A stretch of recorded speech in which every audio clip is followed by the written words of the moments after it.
O mundo ocidental é construído em cima da sabedoria e tradições dos gregos antigos. O que sabemos deles baseia-se em lendas e anedotas. Os gregos são famosos não só por seus guerreiros, atletas e deuses da mitologia, mas pelo panteão de filósofos. Embora não procurassem soluções com aplicações práticas, eles mostraram o mundo com uma abordagem científica. Ao se perguntarem sobre questões chaves do tipo de onde viemos e para onde as coisas vão, ou como as coisas funcionam e por quê, os antigos gregos foram os primeiros da história a olhar o mundo à sua volta com olhos inquiridores.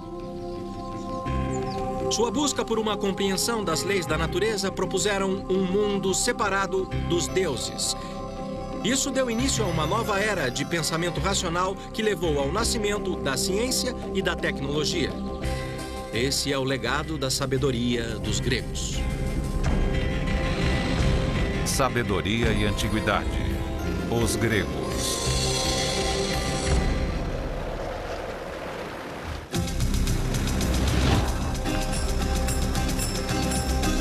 O que hoje é a costa da Turquia já foi o epicentro do mundo grego antigo.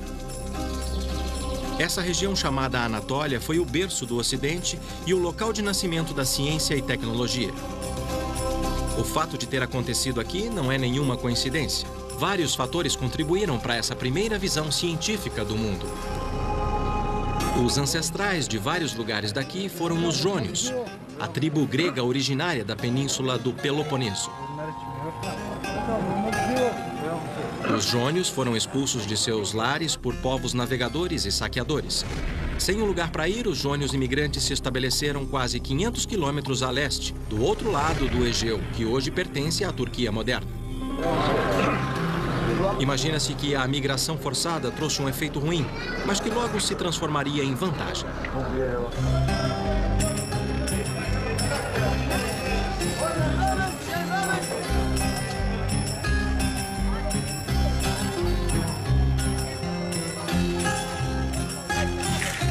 Vagando por uma terra estranha, os jônios abandonaram suas crenças e seus ancestrais.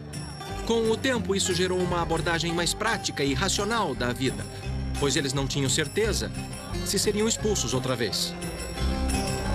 Depois de perder tudo quando abandonaram sua terra natal, os jônios se concentraram no futuro e em ideias novas e bem-vindas, principalmente se fosse bom para os negócios.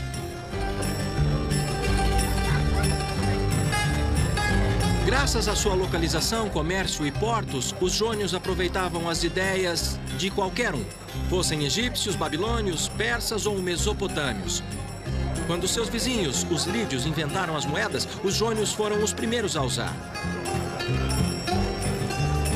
E quando os fenícios inventaram o alfabeto, a história teve outra guinada. Agora eles podiam registrar sua língua falada. Até então, o conhecimento era passado oralmente de uma geração para outra e de mestre para aprendiz. Mas com o recém-inventado alfabeto fenício, que os jônios adotaram rapidamente, adquiriram uma ferramenta para registro organizado e coleta de dados. A informação ficou mais disponível e um outro fator contribuiu para o nascimento de uma nova era.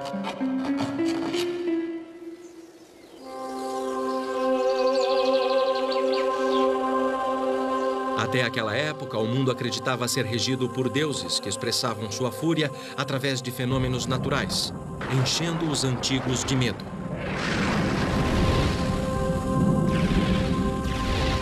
Mas logo os jônios deixaram seus medos e desafiaram os deuses. Essas são as ruínas de uma cidade que se tornou o trampolim para uma das descobertas mais incríveis da humanidade. No século VI a.C., aqui era o centro do universo. Essa é a Mileto, a antiga Miletos, local de nascimento da ciência e tecnologia.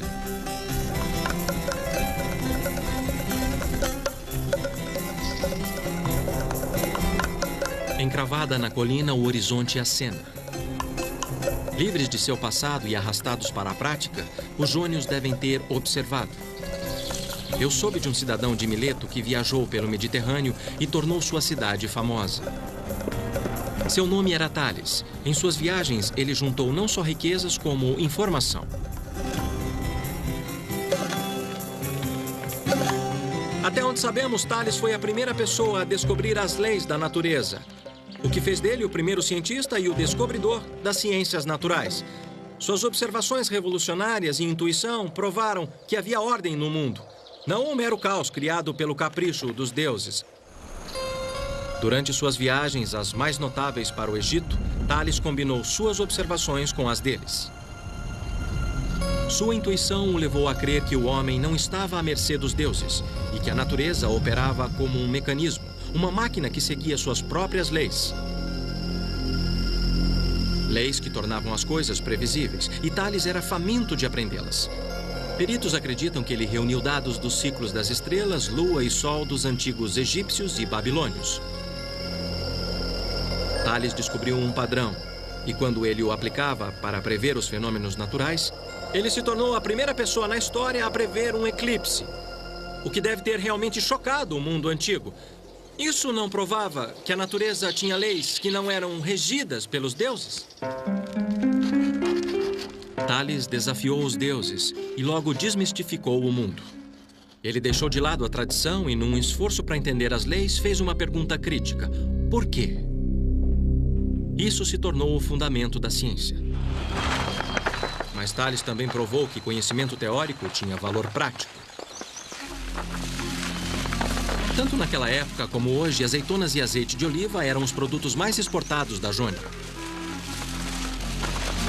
Tales desconcertou seus contemporâneos quando previu uma colheita particularmente abundante, muito antes que alguém pudesse perceber. Fazer isso era tão presunçoso quanto prever o humor dos deuses.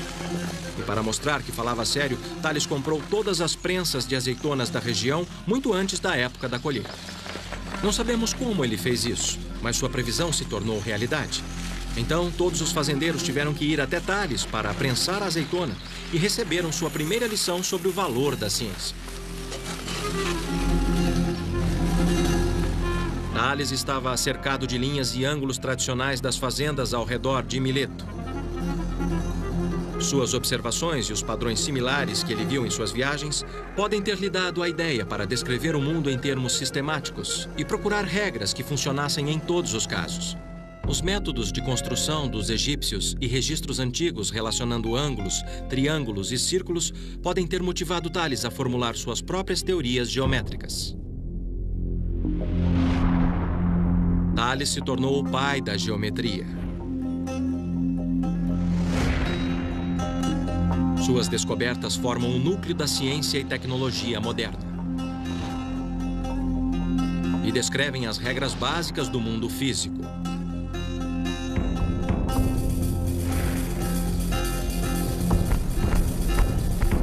Minha parada seguinte foi em Priene, cidade a poucos quilômetros de Mileto, onde os gregos levaram a geometria para um nível literalmente novo. Esta é a obra mais impressionante da engenharia. Eu não acredito que alguém quisesse construir uma cidade em uma colina. Nem mesmo hoje, mas para os jônios que não tinham gruas ou maquinários para cortar a pedra, ela parece o exemplo perfeito de como eles usaram a geometria para impor ordem em seu mundo.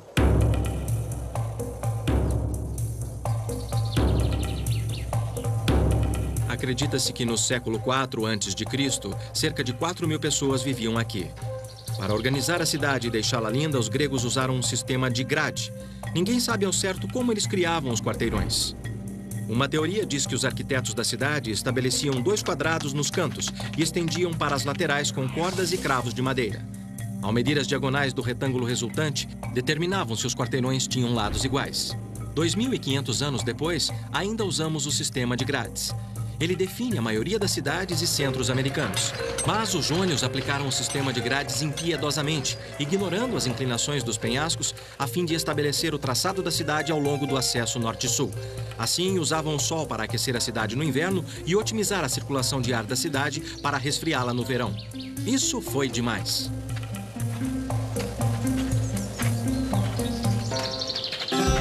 Ao perambular pelas ruínas antigas e colunas quebradas, eu fiquei maravilhado com sua perfeição. Na busca pelas regras básicas da natureza, os gregos antigos descobriram o cosmos. Cosmos é uma palavra grega e sinônima para ordem e beleza. O que para nós é maravilhoso, para os gregos era cósmico. Para seguir o trajeto da ciência e tecnologia até seu próximo marco, eu atravessei o Egeu para visitar outro local inovador, onde uma antiguidade foi considerada uma maravilha do mundo. Ela teria sido impossível sem a aplicação da geometria.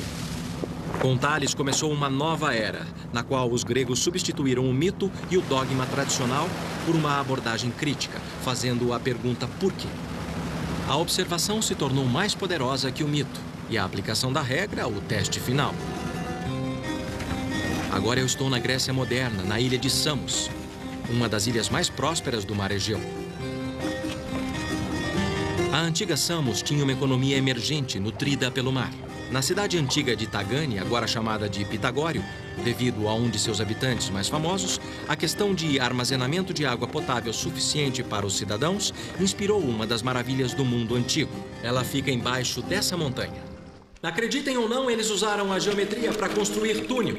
Eu estou no túnel Eupalinos, chamado assim em homenagem a um engenheiro que o projetou. Por volta de 522 a.C., os antigos o cavaram através do Monte Castro. A água era trazida de uma nascente até a entrada norte do túnel. Com cerca de 2 metros de diâmetro, ele percorre um trajeto de 1000 metros através de calcário puro. Mas o interessante é que ele foi cavado dos 2 lados. Você pode não achar nada demais, mas foi fantástico as 2 partes se encontrarem no meio. Um pouco mais à frente fica o ponto onde as 2 metades do túnel se encontram. Infelizmente, nenhum registro sobreviveu para mostrar como Eupalinos fez. Hoje, a maioria dos cientistas concorda com as teorias de Herão da Alexandria, que viveu no século II a.C. Ali, Herão descreve como Eupalinos fez. Os engenheiros antigos mediram a distância em volta do Monte Castro usando ângulos retos. Ou a distância leste menos a distância oeste era igual a um lado de um triângulo retângulo. A soma das distâncias norte e sul era igual ao segundo lado. E a linha ligando os 2 lados era igual ao trajeto proposto do túnel. Ao estabelecer 2 triângulos menores alinhados em cada entrada, Herão acreditava que eles usavam marcadores para manter o trajeto do túnel. Infelizmente, o trecho do meio do túnel, onde as 2 partes se encontram, está fechado por medo de um desabamento. Mas me disseram que a precisão das medidas é espantosa. O desvio é de apenas 90 centímetros na vertical e 6 metros na horizontal.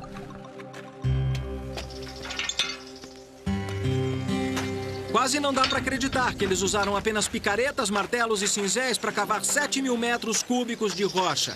Calcula-se que eles precisaram de 10 anos e 4.000 escravos para terminá-lo. E para onde é que a água ia? Ia para lá. Na saída sul do túnel, a água passava por um duto subterrâneo até a cidade de Pitagório. A cidade que ficou famosa não apenas por suas águas refrescantes, como também por seu filho mais famoso, Pitágoras. Ele dizia que conheceu Tales quando era jovem. E como Tales, Pitágoras era um observador ávido. Mas Pitágoras também era músico. Ele tocava lira, um instrumento grego tradicional. A música era e é parte da cultura grega. Observação combinada com música e matemática levaram-no a uma importante percepção. Ao fazer experimentos com apenas uma corda, Pitágoras reconheceu uma relação espantosa. Algumas pessoas consideram Pitágoras um dos homens mais importantes que já viveu. Tudo começou com seu famoso experimento no monocórdio, quando ele abriu os olhos para um fenômeno espantoso. Ele descobriu que o tom de uma corda dedilhada correspondia à sua extensão, e esta é a parte crítica em uma razão que podia ser expressa em números. A teoria de Pitágoras era de que havia uma relação entre os intervalos musicais e a extensão da corda. Ele ligou as consonantes musicais à razão matemática. Essa razão representa os diferentes tons musicais.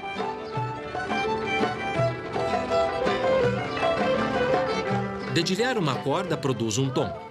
Ao dividir o comprimento da corda pela metade, pressionando a corda no traste de metal, a frequência do som é dobrada e a nota produzida é 1/8 acima. A razão da oitava é, então, 1/2.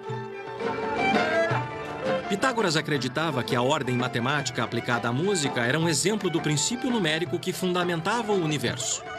Para Pitágoras, o número era uma quantidade física descoberta por experimento. A ideia de cosmos era ordem e harmonia, usando proporções expressas em números matemáticos. Pitágoras acreditava nisso, e muitos concordavam com ele, inclusive Einstein. O experimento com o monocórdio alimentou a crença entre os cientistas antigos que havia uma regra fundamental para tudo. O pensamento de Pitágoras sobre a harmonia ia além do cosmos. A beleza estava em todo lugar, e ele buscava harmonia nos princípios básicos da vida cotidiana. Em suas escolas por toda a Grécia, Pitágoras dava seminários de harmonia interior, seguindo a teoria de uma mente sã em um corpo são. Inspirado por Pitágoras, fiquei intrigado com o começo da medicina ocidental como ciência, outra área que os antigos gregos mostraram o caminho. Isso significava uma visita ao Peloponeso, o primeiro lar dos jônios, hoje a 1 hora de avião de Samos. Asclépio, antigo deus da medicina, era o ponto central de um culto que varreu toda a Grécia no século V a.C. Quase todas as cidades tinham um santuário de Asclépio dedicado à saúde de seus cidadãos. O renomado centro de cura que visitei em Epidauro foi o maior de todos. Ele era famoso por suas curas. Se você fosse deficiente, cego ou sofresse dos rins, este era o lugar para visitar. Evidências mostram que sacrifícios, orações, repouso, dieta, água limpa e ar fresco eram as principais receitas. Para mim, parece bom. Os santuários de Asclépio se tornaram os precursores das clínicas de saúde.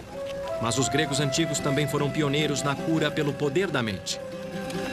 Os Asclepíades eram populares por suas práticas psicanalíticas. Uma visita a Epidauro era para os gregos o que é um sofá de analista para nós. Esse teatro em Epidauro era um lugar famoso por aliviar a ansiedade. Seu tamanho já mostra o quanto o culto asclepíade da medicina alternativa era popular. Com 15 mil assentos, ele era quase do tamanho do Teatro de Atenas, que na época era o maior da Grécia Antiga. Ir ao teatro fazia parte da cura. Segundo os gregos antigos, pôr para fora suas emoções através de uma apresentação teatral tinha um efeito purificador. O teatro era mais que um lugar de entretenimento.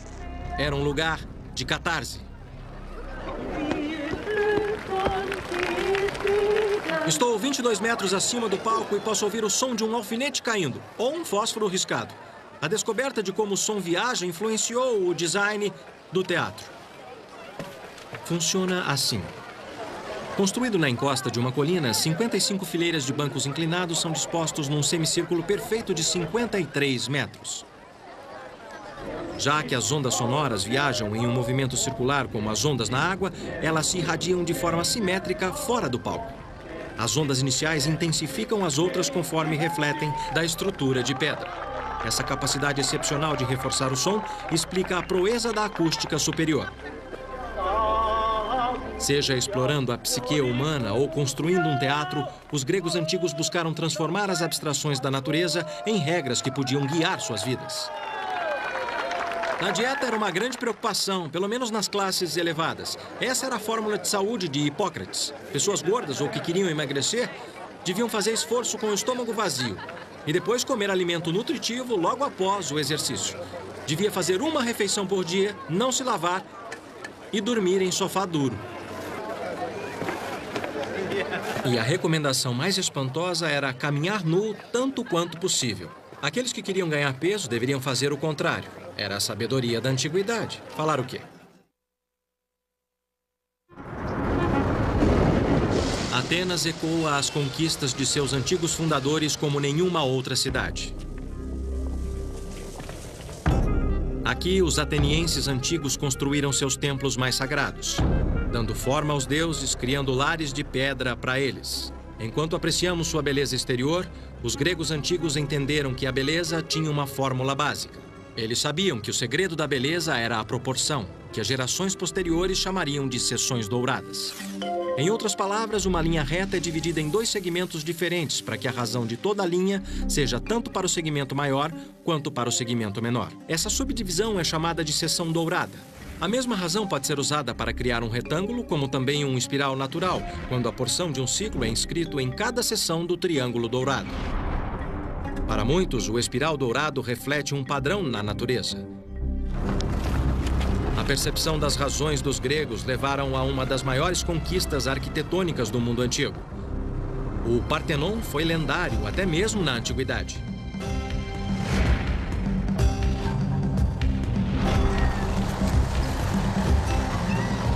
O Partenon deve seu nome a Atena Paternus, a deusa virgem Atena, para a qual ele foi dedicado.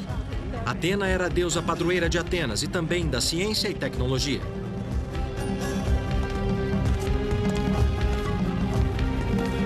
Os antigos construtores não usaram nem argamassa nem cimento. Essas colunas gigantes suportam lintéis maciços, fixos por grampos de metal inovadores.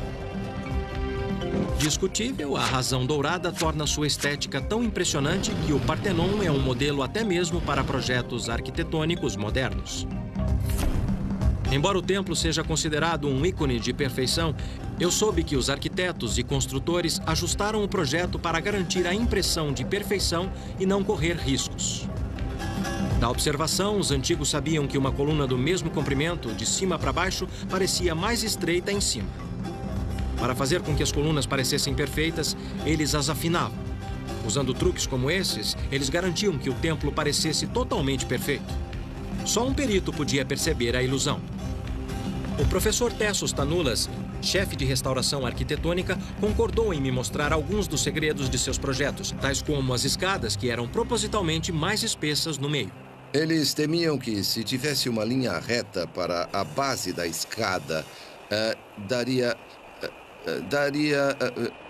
a impressão que ela estava afundando com todo o peso acima. Você está falando de uma ilusão de ótica? É, ilusão de ótica. Também, parece que eles pensaram em cada parte arquitetônica da construção, respondendo como uma criatura viva. Então, com todo o peso da superestrutura, a coluna tem um abaulamento para representar a pressão de cima. Entendi. Em outros casos, embora a parte de cima, toda a superestrutura, o entablamento, como chamamos, esteja inclinado para dentro, seguindo a mesma redução de cima, o que dá mais estabilidade ao volume da construção. Cada fase dos frisos são ornamentos dos membros arquitetônicos, que estão inclinados para fora para que o desenho pintado pudesse ser visto de baixo.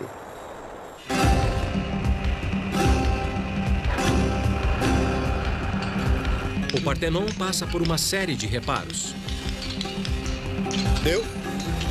Graças ao milagre da ciência e tecnologia, ainda podemos apreciar sua glória. Ironicamente, na mesma época que esse templo foi construído, os gregos antigos também lançaram a base dessas máquinas modernas que agora o restauram. Arquimedes calculou que para mover uma pedra de 450 quilos, seriam necessários 25 quilos para fazer o trabalho. Usando uma alavanca de 40 unidades de comprimento com um fulcro no meio, a pedra não se move. Mas deixando o apoio a 2 unidades da pedra e colocando 22,5 kg na outra ponta, equilibra-se a alavanca, porque o comprimento médio desde o fulcro sobre 2 vezes 22,5 kg é igual a 450 kg. Acrescente 2,2 kg e Arquimedes podia colocar a pedra onde quisesse. O que a lei de Arquimedes diz, em essência, é: quanto maior a alavanca, mais fácil o trabalho.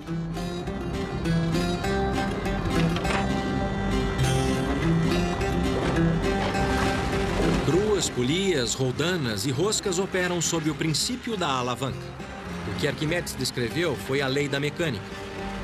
De fato, instalações como Pireus e outros portos do mundo que dependem de máquinas têm uma dívida imensa com sua percepção. Arquimedes era considerado o Einstein e o Edison do mundo antigo. Ele se tornou lendário porque inspirou o design das máquinas mais complexas. Como exatamente os gregos antigos vieram a entender os princípios da mecânica e da física, é um mistério que os pesquisadores modernos tentam descobrir até hoje.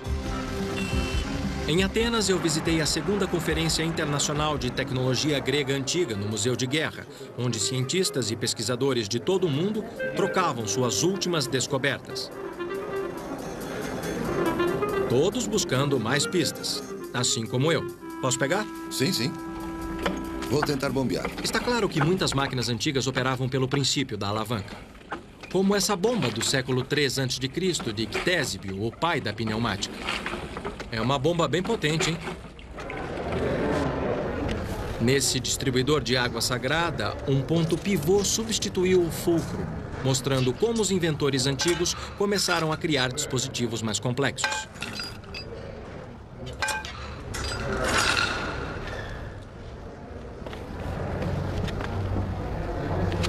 Enquanto Arquimedes aplicava seus princípios de mecânica em propósitos práticos. Este dispositivo é o parafuso de Arquimedes. É uma máquina simples, mas engenhosa. É simplesmente um plano inclinado em forma de um tubo plástico. Quando o parafuso vira, o plano, o tubo leva a água para cima. Lá vem ela. Os egípcios usaram o parafuso de Arquimedes para levar água do Nilo e irrigar seus campos. Hoje, muitos acham que Arquimedes foi o primeiro a dar o passo de máquinas simples para máquinas complexas. As evidências de que os gregos já desenvolviam máquinas complexas começaram a aparecer há apenas um século. Em 1901, encontraram um navio naufragado na costa de Antiquitera, uma das ilhas Jônias ao sul do Peloponeso. Ele revelou pela primeira vez a enorme gama de ideias e conhecimento que os antigos tinham. As esculturas encontradas no naufrágio datavam do século I a.C. Ofuscada pela beleza das estátuas, os fragmentos de uma das maiores descobertas científicas da história passaram despercebidos até 1976. Essa peça amorfa estava coberta de vegetação marinha, mas radiografias feitas em 1993 revelaram uma engrenagem complexa por dentro. Com um mecanismo tão velho assim, foi uma surpresa encontrar engrenagens. Pensava-se que elas tivessem sido inventadas 1.500 anos depois. Logo, essa peça de aparência insignificante é um dos maiores achados tecnológicos.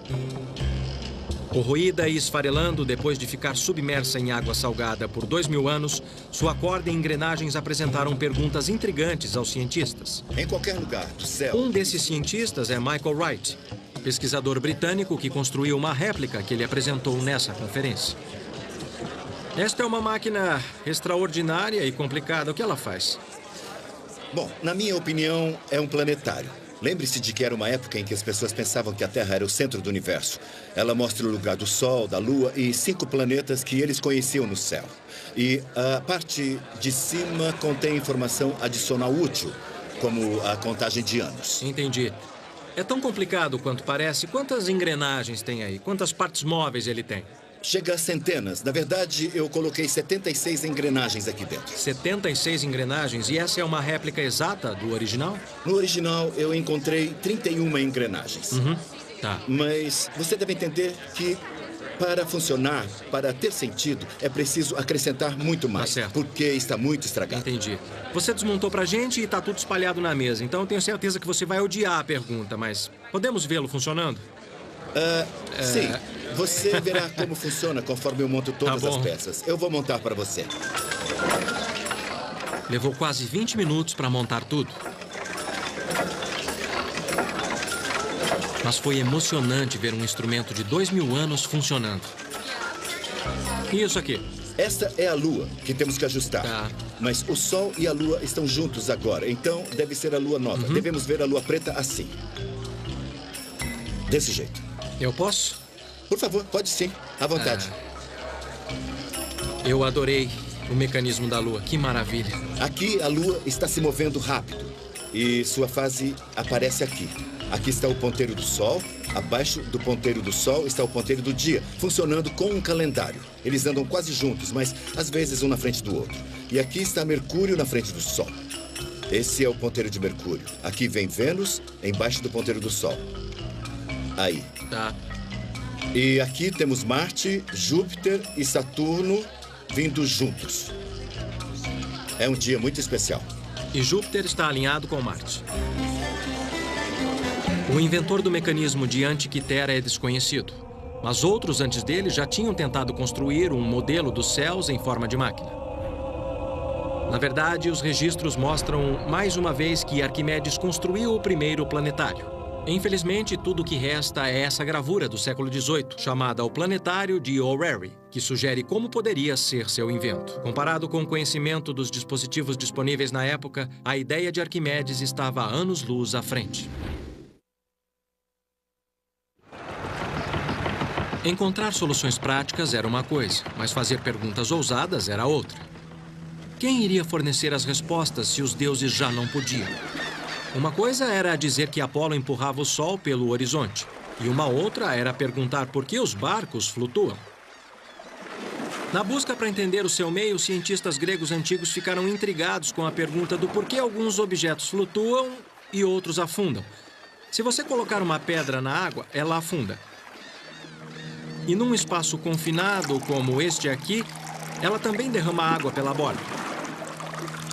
O que acontece é que esta pedra está retirando seu próprio volume de água. Isso se chama deslocamento de água. Mas se você colocar um toco de madeira na água, ele flutua. Ele também desloca a água, mas não afunda. Então, o que acontece aqui? O toco e um barco flutuam pela mesma razão. Embora os navios modernos sejam feitos de materiais pesados como aço e concreto, eles flutuam, desde que pesem menos que a água que eles deslocaram. O ar dentro do casco do navio ajuda a diminuir o peso do navio comparado com o volume de água que ele desloca. Esse efeito é chamado de flutuabilidade. Dizem que quando Arquimedes compreendeu o princípio do deslocamento da água, ele saiu correndo pelas ruas gritando Eureka, que significa descobrir. Mas seu legado foi bem maior que isso. Embora Arquimedes tenha nos dado os princípios fundamentais de onde a tecnologia moderna é derivada, outra invenção grega foi recentemente ressuscitada e testada depois de ficar perdida milhares de anos no mar. Era uma trireme, barco de guerra famoso por sua velocidade e impacto letal. Navios como esse se tornaram um orgulho da marinha grega antiga e o terror do mar Mediterrâneo. Tudo o que sabemos a respeito de triremes vem do dramaturgo Ésquilo, fundador da tragédia grega. Como testemunha ocular, ele nos conta das triremes derrotando os invasores persas na Batalha de Salamina, apesar destes estarem em número maior. Jamais uma peça original de trireme foi encontrada, o que dirá um barco inteiro. Tudo o que restou foi o drama que Ésquilo escreveu, até que os arqueólogos descobriram galpões de triremes antigas. Podemos colocar 170 homens remando, remadores... Marquei uma visita ao almirante Iohannis Koliniatis, que passou 5 anos juntando as pistas para reconstruir esse lendário navio de guerra grego. Eu queria saber como descobriu o comprimento das triremes. Vamos começar com o comprimento. Sabemos o comprimento do galpão, onde as triremes eram mantidas. E o seu comprimento não podia ser maior que o comprimento do galpão, que é de aproximadamente 33 metros. Entendi. Os galpões também indicaram que a largura devia ser de 4 metros. E a geografia da Grécia forneceu outra pista.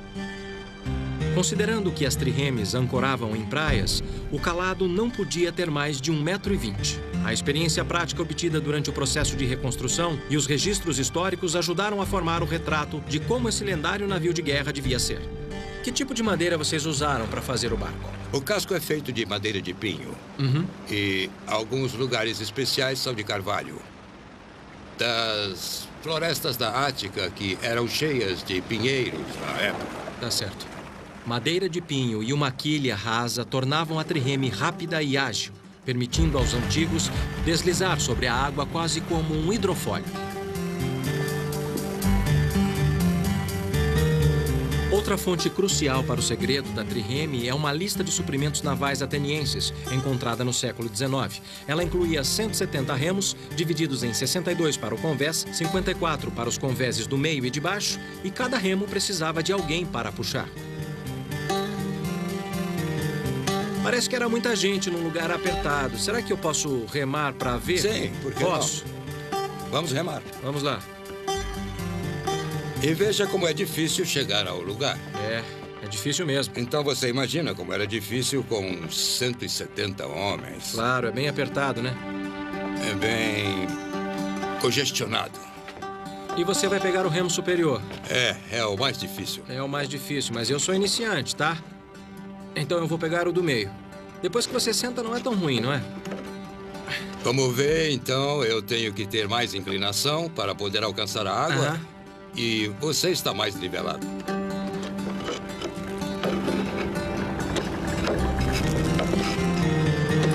E eu faço muito mais força.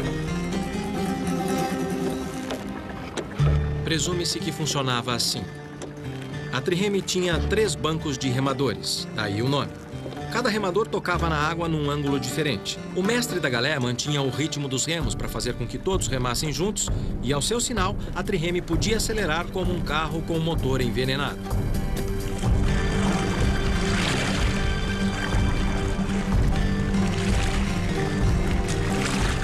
Usando todas essas pistas, o Olympias foi construído. E em 1988 fizeram os testes para ver se a réplica ficou à altura das triremes antigas. Uma tripulação de atletas e remadores profissionais foi treinada e entrou nas águas do Egeu. Nos testes, quanto tempo levou do arranque até a velocidade máxima? No arranque, durante o teste com a réplica, nós levamos 37 segundos. E qual foi a velocidade máxima que conseguiram atingir com uma tripulação treinada e todos os remos em força total? A partir de dados históricos, soubemos que a velocidade máxima devia ser em torno de 8 nós e meio.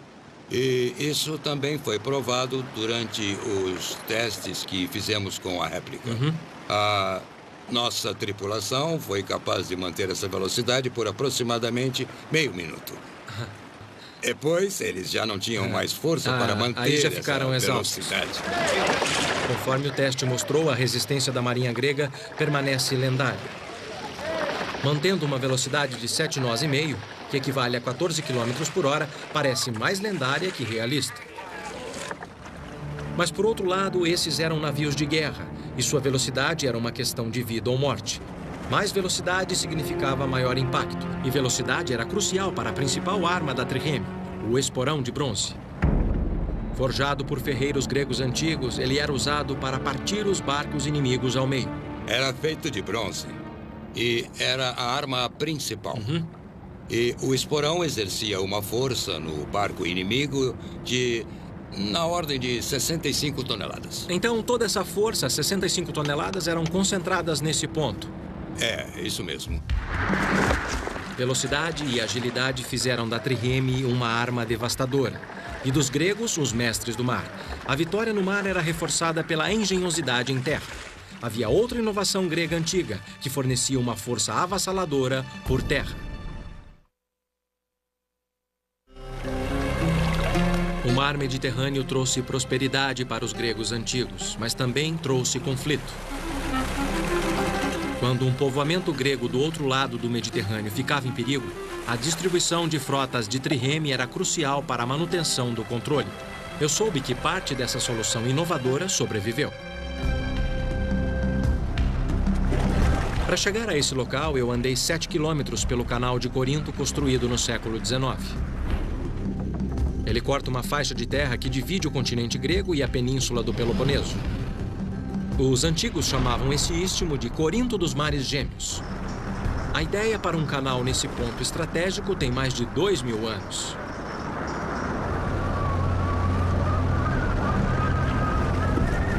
Periander, um dos 7 sábios da antiguidade, foi o primeiro a propor.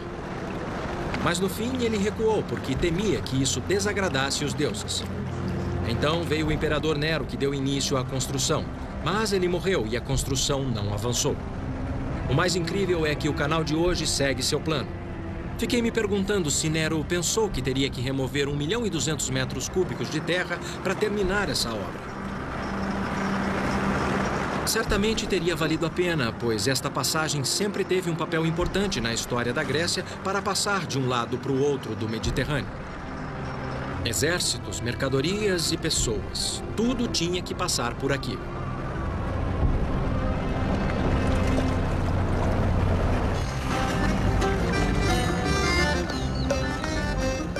E foi lá atrás, no século VI a.C., que o tirano de Corinto, Periander, construiu o Diolcos em vez de um canal. Pouco restou, mas registros antigos descrevem como um par de trilhos encravados em uma estrada pavimentada paralela ao canal moderno.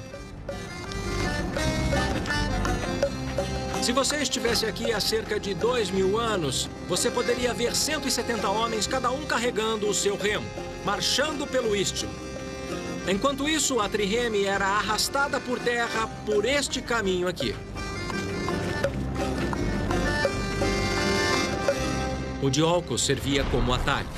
6 quilômetros por terra, em vez de navegar 600 quilômetros para contornar a península, tornou-se uma vantagem crucial na defesa costeira da antiguidade.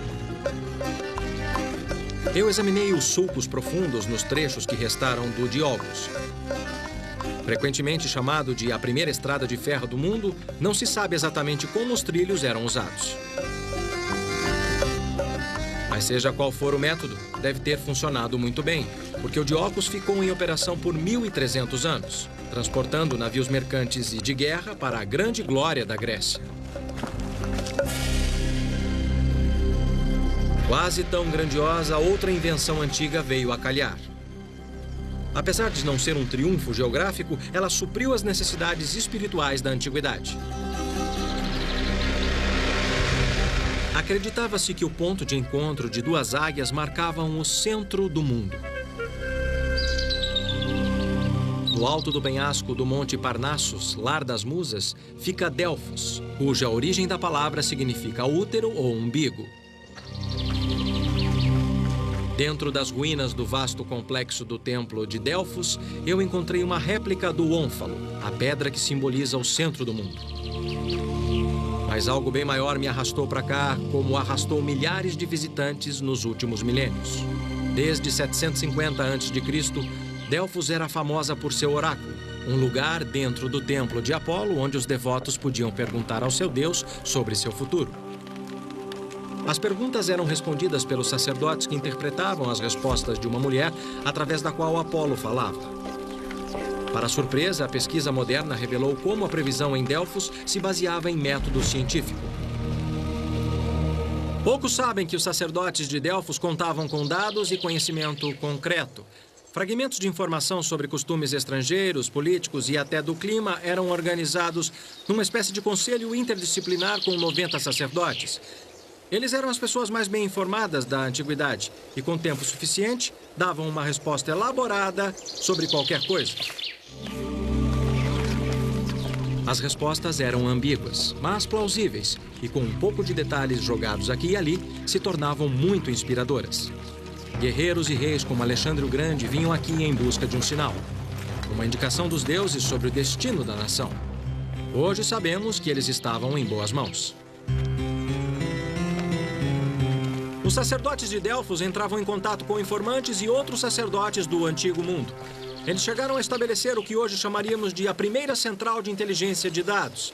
Eles podem ter usado ainda estatísticas e cálculos. Métodos similares aos aplicados em Delfos estão em uso até hoje. Confiando na informação em vez dos deuses, os sacerdotes de Delfos criaram a base para a reunião de dados. De fato, a metodologia de previsão do oráculo de Delfos é reconhecida no mundo dos negócios de hoje. É sempre comovente imaginar o grau de sabedoria da antiguidade.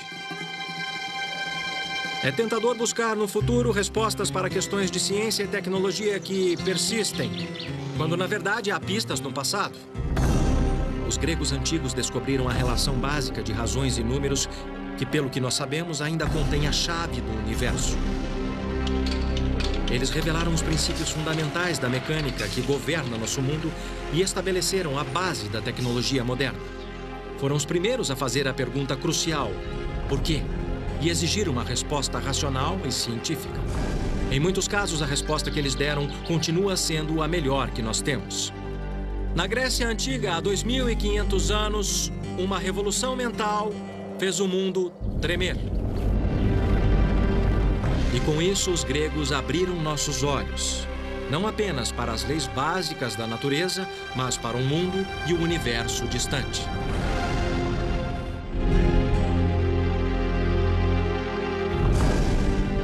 Versão brasileira, DPN Santos.